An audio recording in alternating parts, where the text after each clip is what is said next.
So there are going to be 2 boyfriends living in the house. We're terrified our kids are going to be molested. The idea that because they are all dating means they're more likely to sexually assault and molest a child isn't accurate.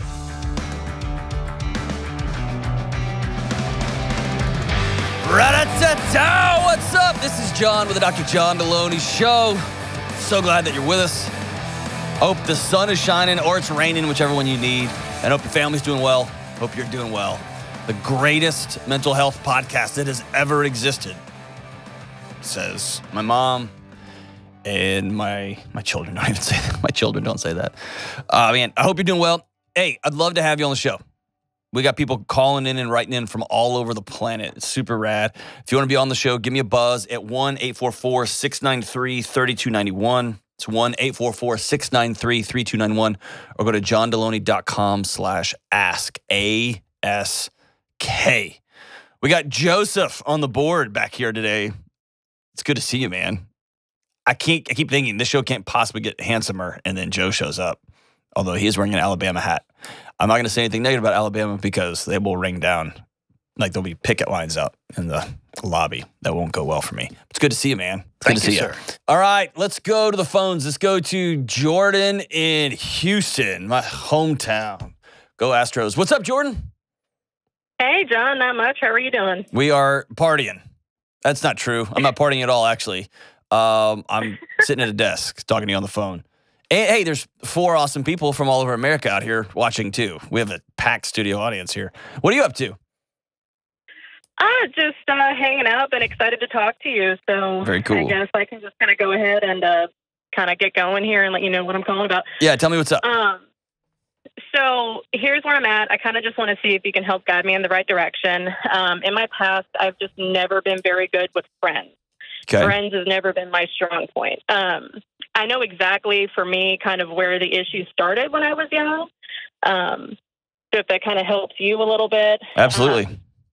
If you do, do you kind of want to know like where it kind of started for me? Yeah. Before we do that, let's do this. When you say, so you and I talked a little bit earlier for a minute before we had to reshoot some stuff. You were mentioning that you have friends and you start friendships and they end in ash. What does that mean? So for me, it means that they end in ash. And this is why I'm in therapy now. This is why I'm working on this. But it ends up being that I end up abruptly ending the friendship. There's no reconciliation. There's no nothing. I'm just, I think, too scared to kind of, if that makes sense. Do you end it over an issue? Like somebody's like, hey, I got vaccinated. And you're like, you're an idiot. I hate you. No. Or do you just wake up on a Tuesday and you're like, you're lame. It's kind of like it'll build up over time. And I never really say anything about an issue. What builds up? So, I'll take my most, I think, shining example of this. I had a 10-year friendship, right? I ended up living with this girl. We were friends since high school. It was really awesome. I ended up moving to Texas and living with her for a while. Ended up meeting my husband, everything like that. Like, Texas is great, right? So over the time that we had lived together, the environment that I was living in with her just became really unsafe, really unstable, really scary. What does that mean? And then, so like, for instance, one of the roommates threatened to shoot up drug dealers. And then the drug dealers came back and said, we're going to shoot up everyone in your entire house. So, kind of thing. So sometimes I talk to folks and they're like, it's just not safe. There's Cheetos everywhere. And then there's, it's not safe because someone's going to murder us. So, okay. So this is legitimate, not safe. Okay. Right. And so it kind of ended up being, and in the middle of this, I was planning my wedding, right? So I had a lot going on. Yeah. So my now husband and I ended up moving out of this house. We, got out of there. We're safe. No one was harmed, thank goodness. And then it ended up being that she was trying to control planning my wedding. Okay. And I think I just got to a point where I just couldn't handle her anymore. And it was like less than a month before my wedding, I ended up cutting the friendship off. No, nothing. No, I just said, I can't have you in my life anymore. And I just cut it off. So did you uninvite her from your wedding? She was going to be my bridesmaid. one of my bridesmaids. And you just broke up with her? 100%, yeah. I just broke up with her. And it makes me sad to this day. Like, I've written, like, a letter that I haven't sent, you know, like, that kind of stuff. But I think what I'm just scared of now, and here's where I am now, is that I've made a new friend, and I'm scared of this happening again. Like, I'm scared of repeating history, you know? Yeah. So take me back quickly. Take me back to, you said you knew where this stuff all comes from. Where does it come from? So, right. So it started when I believe I was like 10, right? Okay. So I went to a 4-H camp over the summer one year. 4-H camp? Were there just chickens and goats everywhere? No, it was like a 4-H camp. Like, we were hiking, and then we would like go swimming, and then it was kind of one of those camps. Okay. So what ended up happening was I was friends with these two girls. Like, we went to camp, we met, we like hung out. We were supposed to go to a dance one night, and we like that morning we were all like kind of coordinating our outfits. Like, we were like, this is going to be fun, and we were excited and everything. We went to dinner before the dance, and the two girls came up to me. Like, I couldn't find them for some reason, and they come up to me randomly, and they both together said every other word of one sentence. So if you can kind of picture that in your head, they said one sentence, but each girl was saying one word. What was the sentence? Going back and forth. So they came up to me and they said, we don't want to be your friend anymore. We don't want to hang out with you anymore. We don't want to go to the dance with you. And in that moment, I'm like, of course I was upset. Like, I cried and everything. Like, I was 10. I don't know, it was bad. Yeah. And then that's kind of where it started. Where what started? Where I think my issues with friendships really started. I would be willing to bet money. I'm not very wealthy. I'm not wealthy at all. I'd be willing to bet you that's not where it started. My guess is if you and I sat down and kind of that may be a contributing factor. Kids are wildly resilient. Those kind of things can be a thorn. But all that to say is this. Understanding, like to use the language from the book, owning what happened. Owning the fact that you have a history of either friends breaking up with you or you breaking up with friends, okay? That's the important part there, that you recognize you want to be in a relationship with people and somehow it always implodes. And now we're at a stage where we have to acknowledge reality. You have found yourself relatively alone, and you found yourself always something happens in these friendships. How truthful can I be with you? Can I be super truthful? That's what I called. Okay. Yeah. Whenever somebody calls me, usually this call is about dating, right? I've dated 10 people and it always blows up spectacularly, whatever. My question is always, you're the common denominator in all 10 of these relationships. What are you bringing to the table? So I would ask you that in this similar situation, because at the end of the day, you can't control these other people in your life. What are you bringing to the table that is making these relationships extra combustible? Or what are you bringing to the table that puts this pressure on a relationship to exist or not exist? That's a really good question. I think... Because here's what I don't want you to do. I don't want you to keep looking at the finish line, because there's not a finish line with friendships, or the finish line is death, okay? And friendships take an up and down, all over the place role depending on what season you're in. Some of my closest friends on the planet I've been traveling all over the country, speaking at companies and events and things like that. I just don't see my friends very much. We text. And then when I'm home, I see them much more regularly. And I was just visited some guys that I haven't seen in several years, and we picked up and we were running around this dude's ranch in Texas. We picked up just like it was yesterday, right? But now we're just older and more wrinkled and dumber. And then we went to, right? So some of it's about seasons, but so I don't want you to focus on the metric. I just want you to focus on the connectivity. What are you bringing to that connectivity that makes you feel like this thing's going to always end in ash, which then certifies that assures that it's always going to end in ash? I think what I'm bringing to the table is the expectation that it's going to at some point. Honestly, I think I just kind of expect it to end at some point, and Yeah, I mean, it's sorry. I wish I had a better answer. I'm No, actively thinking about this. that's a great thing. So you've probably heard this analogy. There's a bow hunting, an archery analogy that comes from skiing.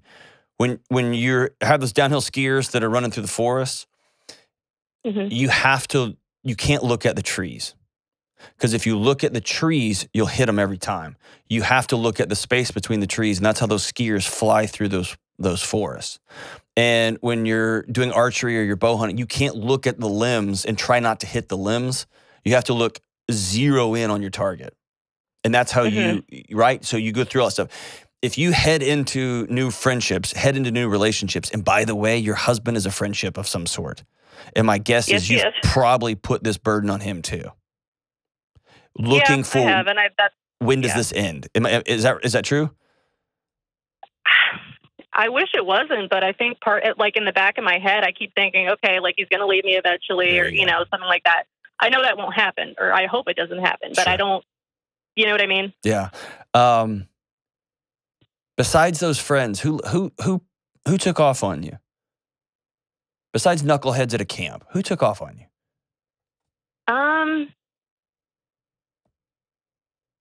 No one really left me per se. I mean, I know I grew up in a household, but there was a lot of yelling. Let me back up the other side. Someone doesn't have to leave you. Who didn't welcome you? Because trauma can be both what somebody said to you, what they did to you, but it can also be what didn't happen to you. Somebody should have told you this house only runs because you're in it. Someone should have told you, I love you, and I'm glad you're my kid. Yeah, no one ever really told me that. I mean, I got I love you a lot, but I never really got I'm grateful you're here. I never really got you're a essential part of this household. I grew up with a lot of yelling. Okay. So let's not necessarily at me, but watching my dad yell at my sister growing up. That was really hard. Yeah, and for a kid, you can hear the words "I love you," and your body can react to the unsafe environment with which you live, and that creates chaos, right? Right. And so that chaos ping-pongs through every relationship you're going to have. So your choice now is to say, okay, those things happened. What am I going to do now? And what I would tell you is it sounds like I'm playing semantics, and I'm not. The difference between how incredible can me and my husband make our marriage versus how do I keep from losing this thing? One of those is a performance and a checklist and a set of metrics. The other is a free-for-all into a new adventure. You see what I'm saying? Now, that new adventure is going to be filled with potholes and roots that you trip on and metrics that you need to keep up with, but it's the other way around. And I would tell you that with friendships.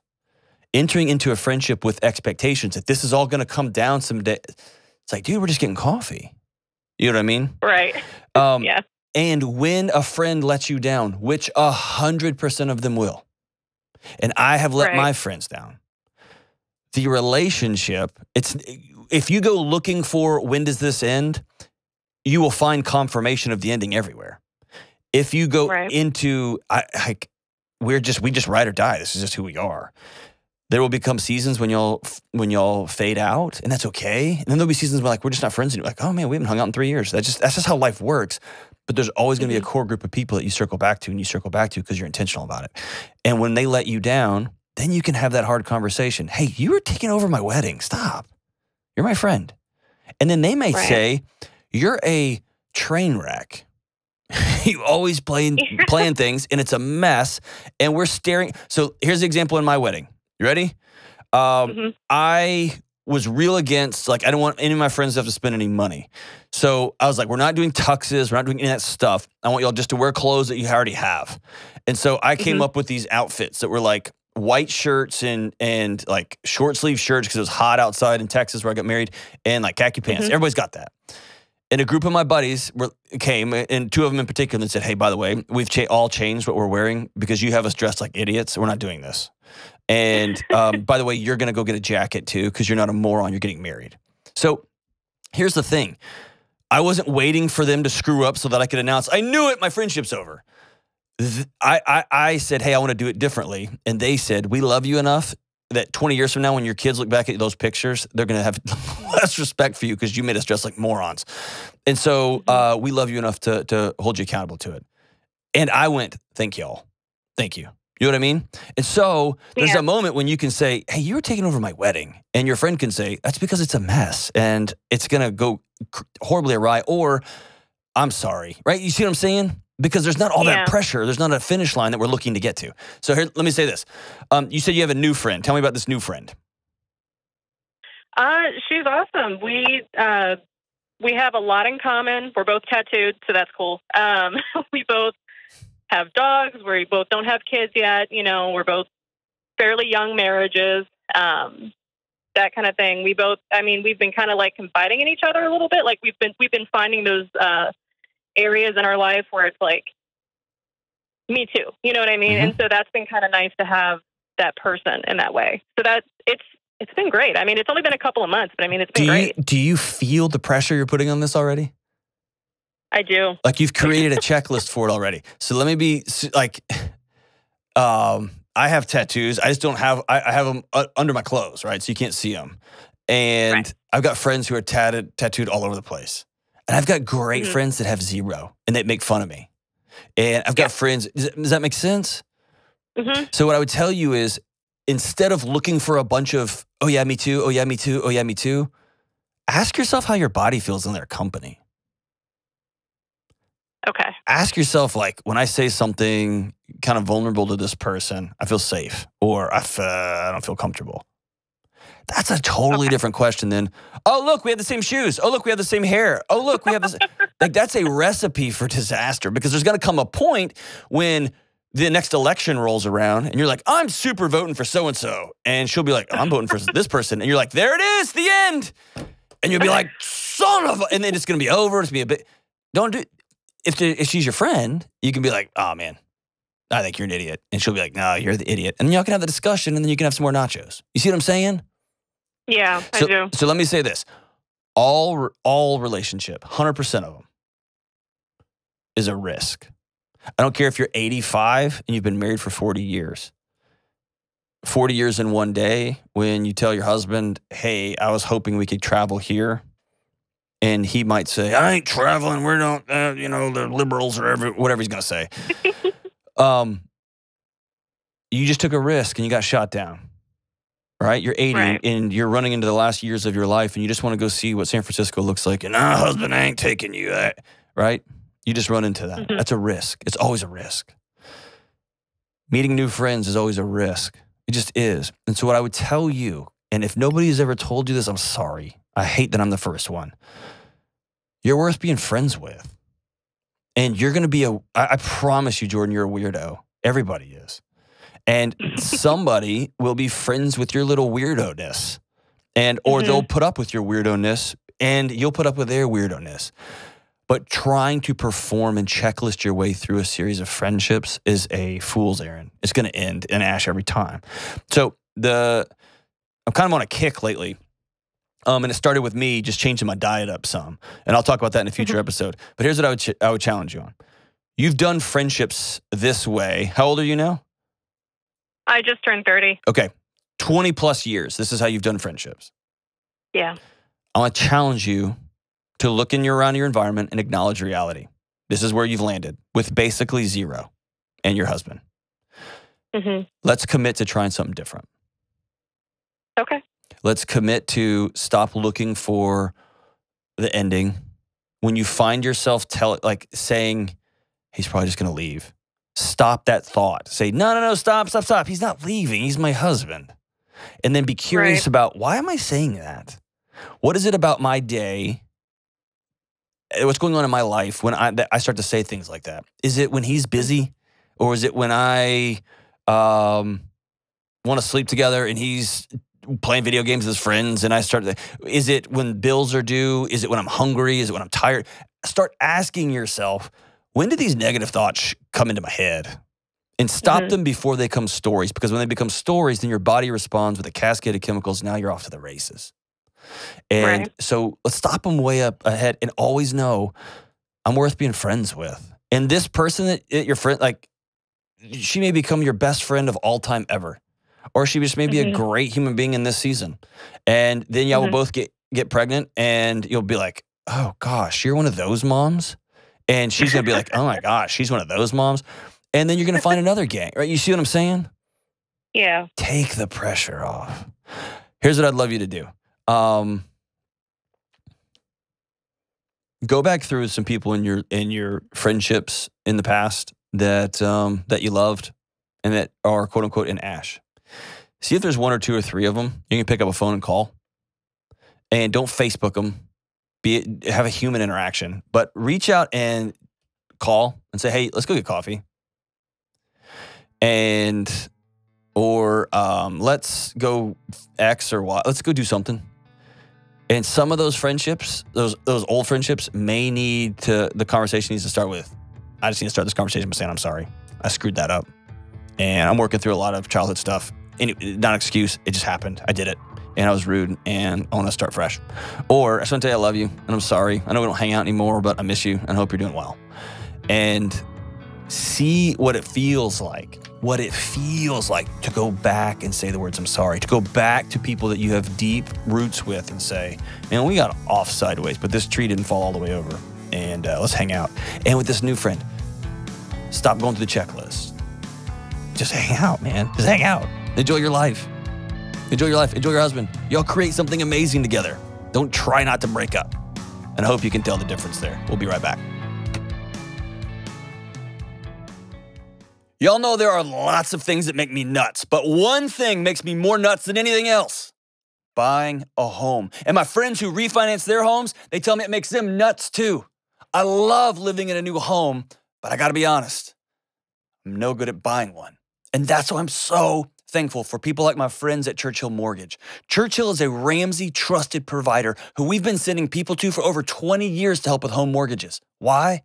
Because they're committed to doing what's right for you. And that means walking you through paperwork that's way over your head. That means making sure you get the right mortgage that you can pay off as soon as possible, and they don't try to upsell you a bunch of nonsense that's gonna hurt you down the road. And most importantly, when you're making this big life change, you can actually breathe, because you got an expert and a team who have your back. Listen, if you're about to buy a home and make a big change, save yourself the headache and call Churchill Mortgage today at 888-LOAN-200. Trust me, that's 888-LOAN-200. This is a paid advertisement. NMLS ID 1591. NMLSConsumerAccess.org. Equal Housing Lender. 1749 Mallory Lane, Suite 100. Brentwood, Tennessee 37027. Programs are for select loan types only and are not available in all states or locations. All right, we are back. Let's go to Ann Peter Pan in St. Louis. What's up, Ann? Not too much. How we doing? I am okay. Oh, that usually means not great. Not great. Well, yes. So, so good. Well, I'm going to come up with a smart, yeah, not good. All right, so tell me, what's up?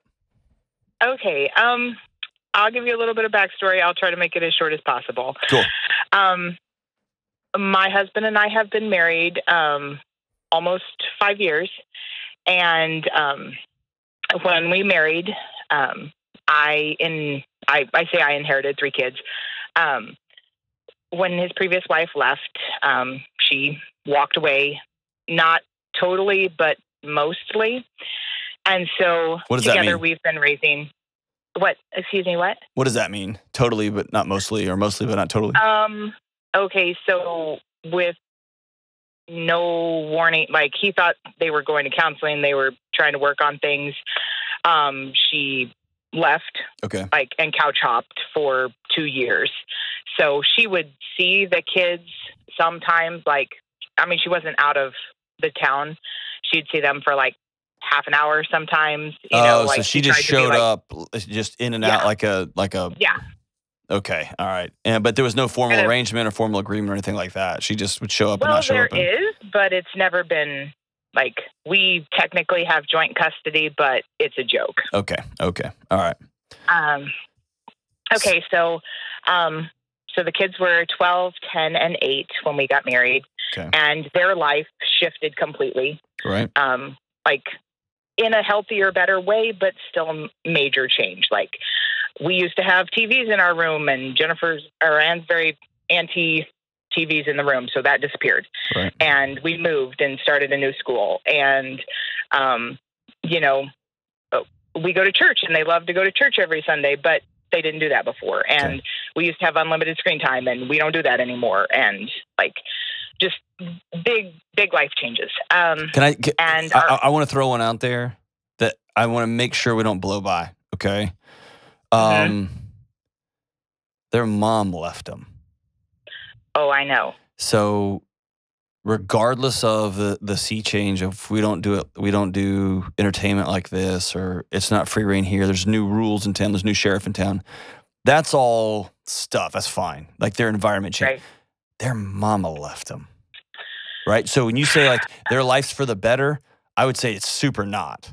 Now, maybe the structure in their life and all that's better, but their mom looked at them and said, I'd rather go do something else than y'all. You see what I'm saying? So major trauma, like I think one of the core traumas a person can experience, right? Is mom leaving them.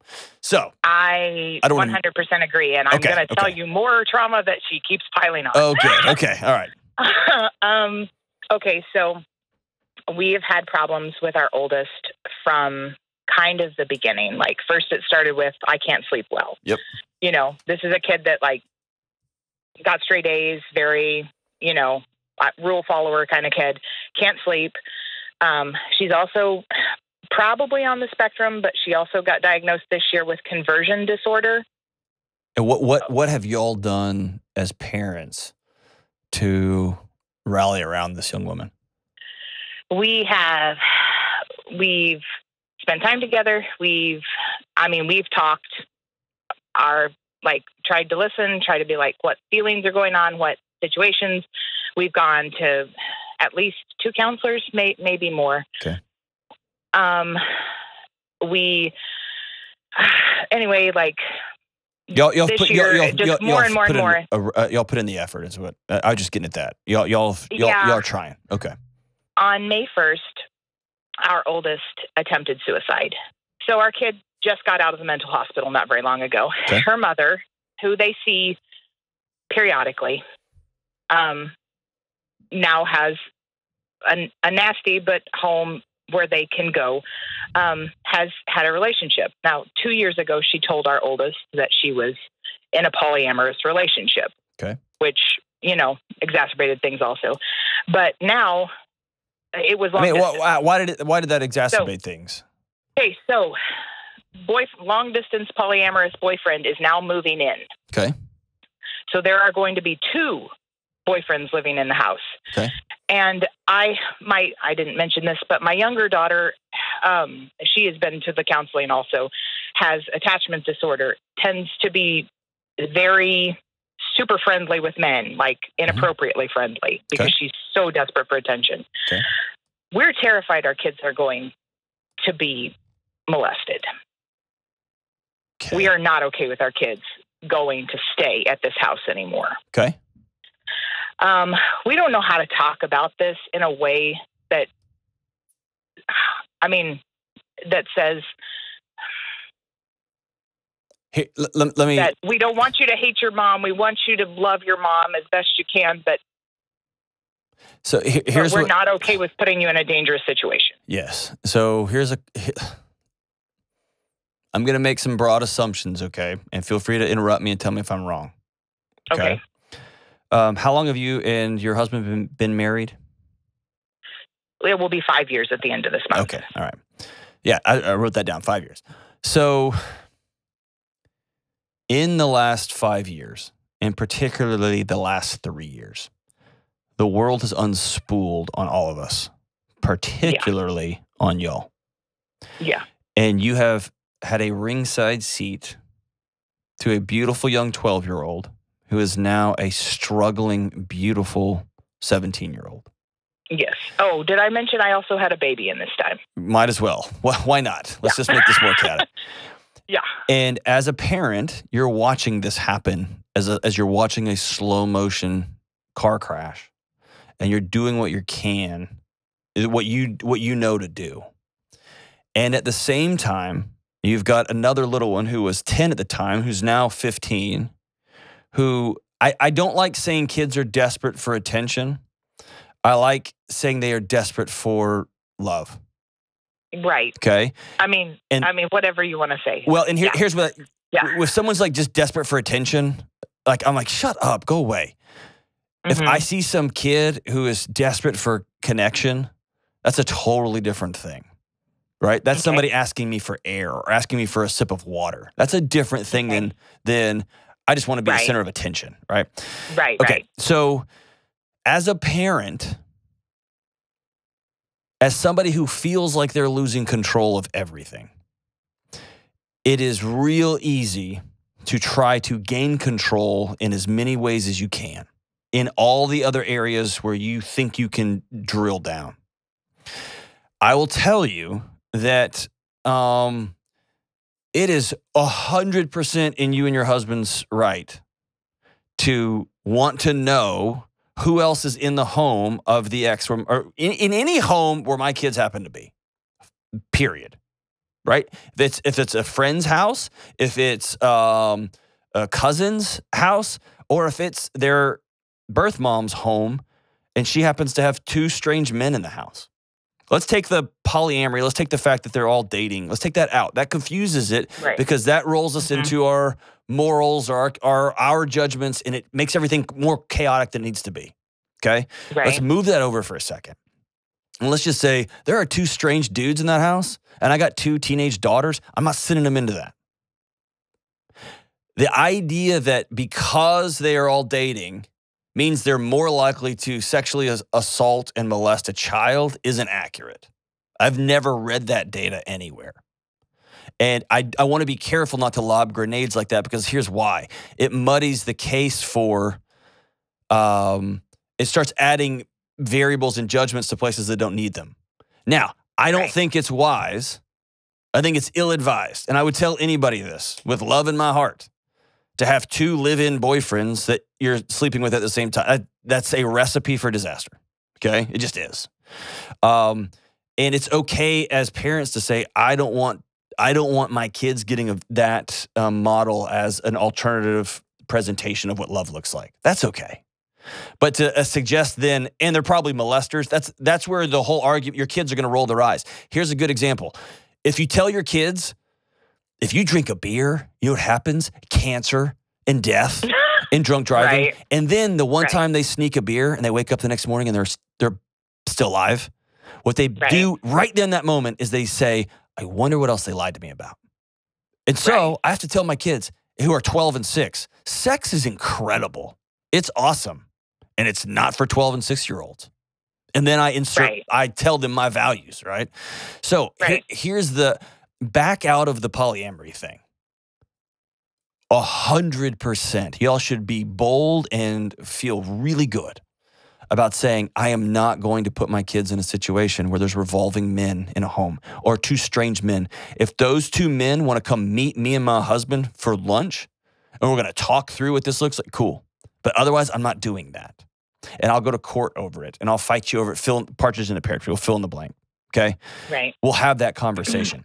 And then in a separate conversation with my 17-year-old and of course my 15-year-old, I would absolutely have the conversation. Here's how we think love should work. And here's what a healthy relationship looks like. We don't agree with your mom's decision to have two live-in boyfriends and try to make a, what do they call it, a throuple, I think this is the word, like to try to make that work.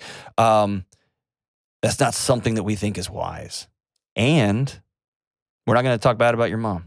So we want y'all to know we are intentionally modeling what we think a healthy romantic relationship looks like. And that's where you can leave it.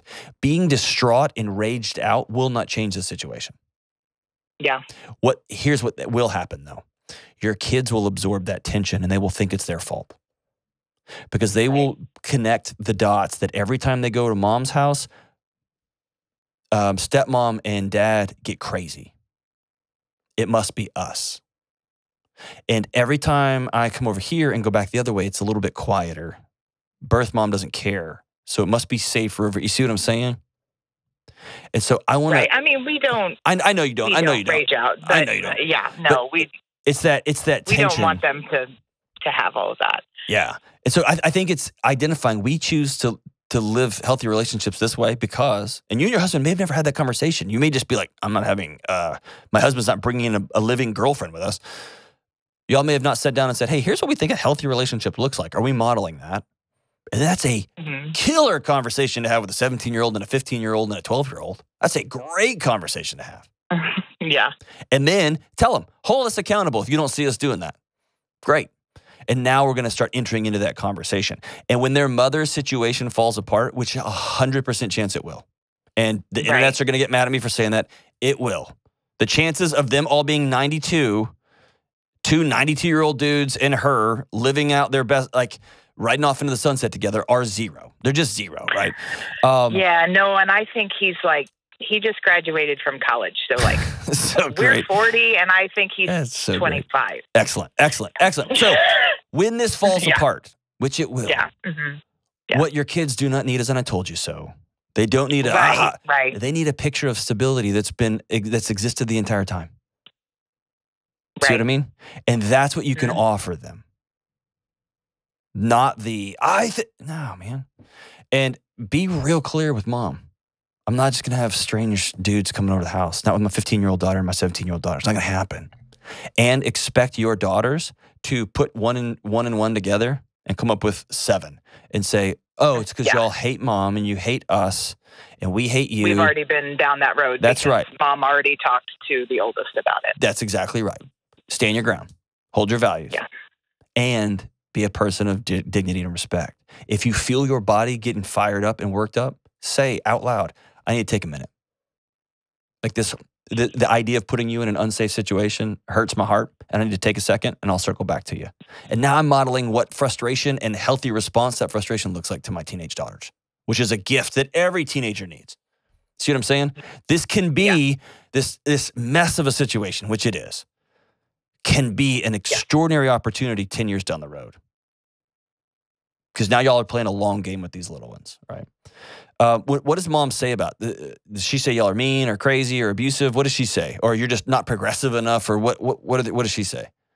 Well, we kind of try to, I guess, the one conversation that I have heard is that she claims that she is no longer involved with one of the men and that he's just a roommate now.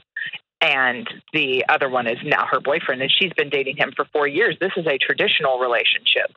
I mean, it was slightly untraditional when she was dating both of them at the same time, but now it's just one. And do you see how getting into the middle of who's dating who, it doesn't matter. Who cares? Oh, yeah. I'm just out of that. I don't want to know anything about anybody. I don't want to keep up with it. I don't want to know about it. Here's what I know. I'm not going to put my daughters in a situation where there's a cadre of men that I don't know, that I don't trust, and that I don't know have her best interest at heart. Full stop. And that's at school, that's at friend's house, that's at ex-wife's house. And I'll take you to court over it. I'll spend money over it, but we're not doing this. Right. That is totally different. And we're going to talk about values in our home. Like I would expect anybody to talk about their values, right? Right. And so we do all the time. Like I think it's super important to put out there and not just assume they're going to absorb it. Okay, I want you to hang on to what I'm about to say and hang on to this. I want you to provide a living, breathing reality that shows why the way you and your husband choose to do adult relationships is a better alternative. And you won't provide that by yelling and screaming. I'm not saying that you do, but you won't provide that by becoming a taser. You're going to provide that by having a home that feels safe and a home that feels warm and patience and being kind and standing up when you need to stand up, but standing up in a way that's under control and honorable, not one of, I can't take it anymore. That's something that children can anchor into. And I hear, and this isn't you, Ann, I'm just extrapolating this broadly to the people listening.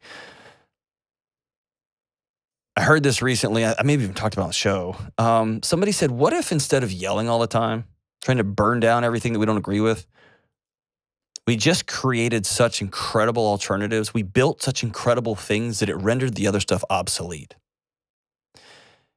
And if I double down on how good my marriage can be, and I create a space between me and my wife that allows my kid to anchor into that, my two kids to anchor into that, and that they can't wait to get home just because it feels safe. It's not a charged environment.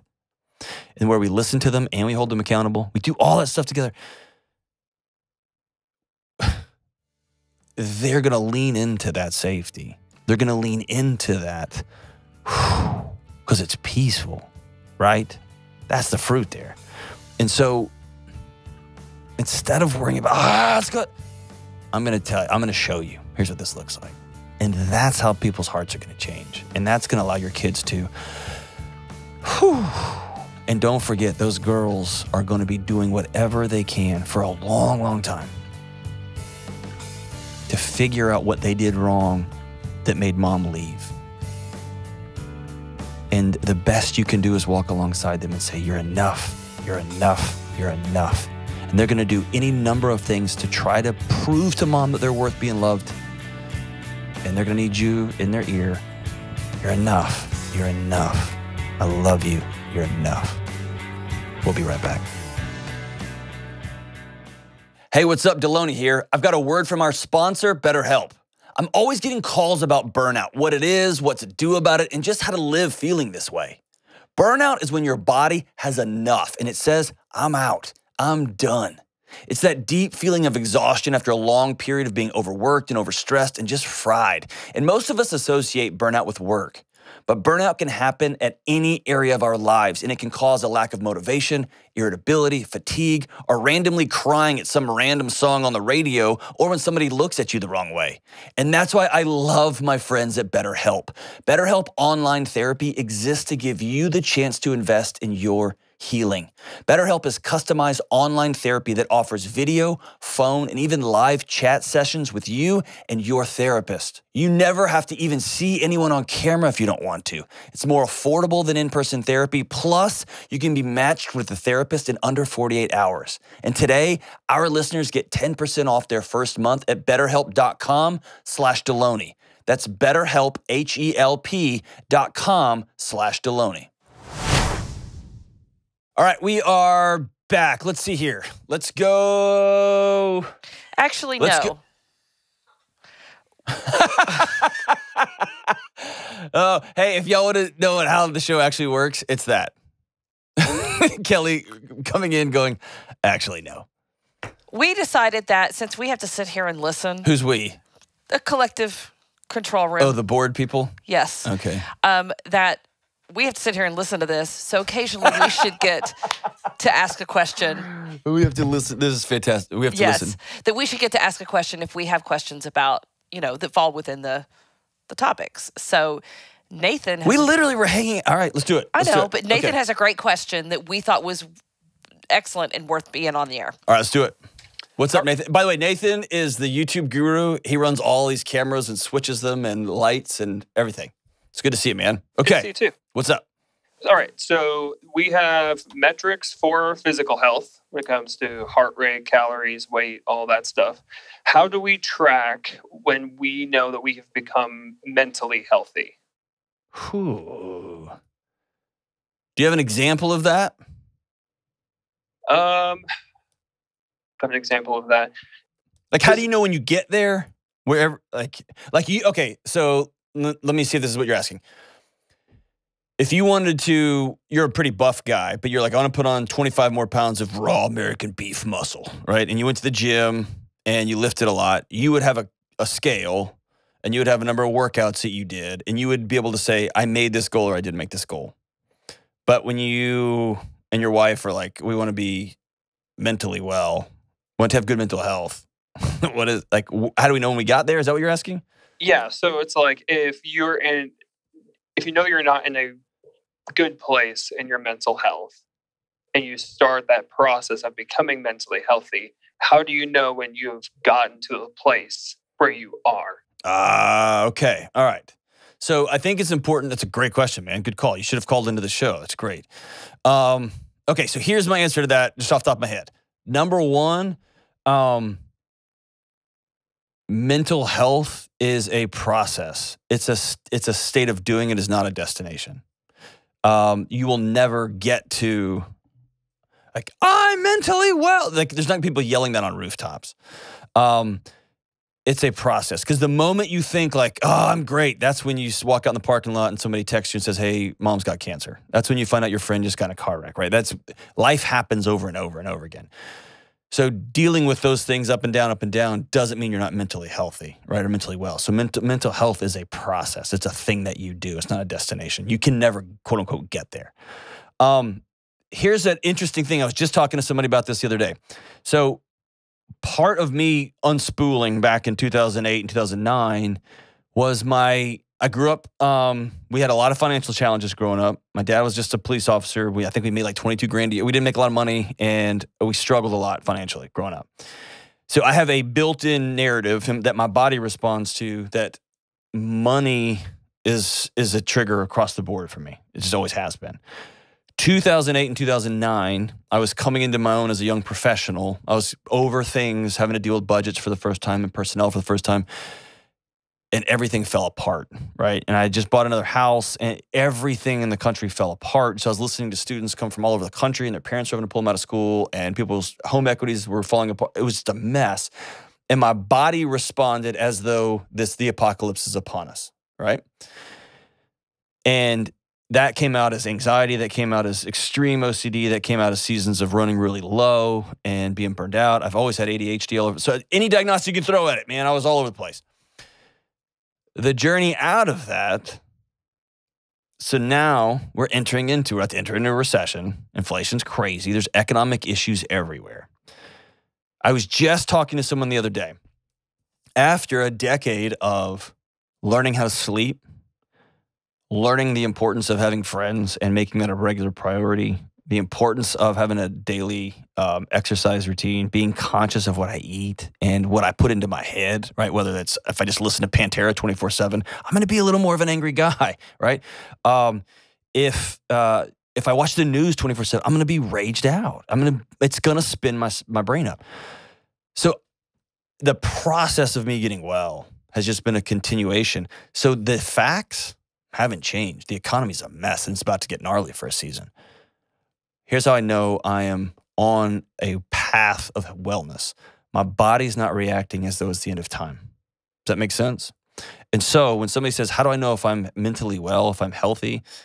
Can your body hear these stories? Can your body be faced with reality? And can it respond appropriately? Is that fair? Does that make sense? So if my wife gets in a car wreck today and passes away, don't want to put that in the universe, but let's say that happens. An appropriate response for my body will be to shut down in the black hole of grief for a long time and have to deal with 2 little kids and all that stuff. That would be appropriate. The process of dealing with inflation, economy, or whatever, now I'm going to deal with it, and my body's not taking off on me, so I'm going to deal with it with the facts I have in front of me, and I'm just going to live that way. And I'm going to keep doing the things that help me be well. Does that answer your question? Is that helpful? Yeah. I feel like I talk around to that. I don't know. You're laughing, Kelly. That's No. sounds stupid. Great. No, I thought that was great. Okay. How do you know when you're mentally well? On those rare moments when that happens. I think it's when I feel that I've kind of what you said, when I feel like I've responded, not even to a crisis, because, just life, yeah. Just life appropriately. Because when you don't respond appropriately, and you're like, wow, that was way out of line. Yeah. When I feel like I've responded appropriately. And also when a lot with me is when I feel like I'm doing okay, when I can say, wow, I messed that up. Or I know I apologize to my kids because I acted, I yelled when I shouldn't have or whatever. So it's really trying to keep my body out of fight or flight whenever possible, right? Or only going into fight or flight when necessary, right? And yeah, that tells me, that's the metric, if you will, that I'm on the path. And I do think some of the metrics, like for heart rate variability, they tell me if my body's functioning okay. The scale is but one data point that tells me, hey man, it's higher than it was.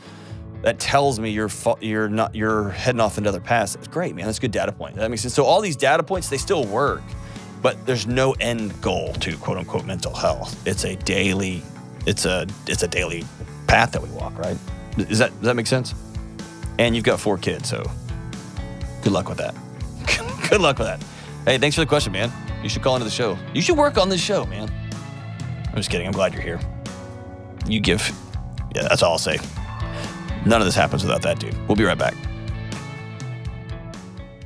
Hey, Delony here. One of the things I love about my job is answering the tough questions people have when they call into the show. Your stories are incredible, and each person's situation is unique. And for years, people from all over the world have been asking if I do private counseling or private coaching sessions for them or for their spouse. And as much as I'd love to, I can't realistically do one-on-one coaching sessions with every single person. It's just not possible. But that's exactly why I wrote my new book, Own Your Past, Change Your Future. Within the pages of this book is exactly what I would say if you and I were sitting down together at a table looking for the next right move for you to make in your relationships or to help you live a more whole and peaceful life. As you read through each section of this book, I will show you how to look and own the roads from your past and head to the new roads of a well life moving forward. Go to johndelony.com to get your copy today. That's Own Your Past, Change Your Future at johndelony.com. All right, as we wrap up today's show, who picked these lyrics? Kelly's, her third favorite band. She has a bunch of bands tattooed all over her. The one that's tattooed right above, she's got like that old sun right in her lower back. The tattoo right above that sun, yeah, you said it, not me, is her third favorite band, Paramore. And the song is Fake Happy. And it goes like this. I love making you believe what you get is what you see, but I'm so fake happy. I feel so fake happy, and I bet everybody here is just as insincere. We're all so fake happy. I know I'm fake happy. So I've been doing a good job of making them think I'm quite all right. Better hope I don't blink. You see, it's easy when I'm stomping on a beat, but no one sees me when I crawl back underneath. If I smile with my teeth, I bet you believe me. If I smile with my teeth, I think you believe me. Hey, stop pretending.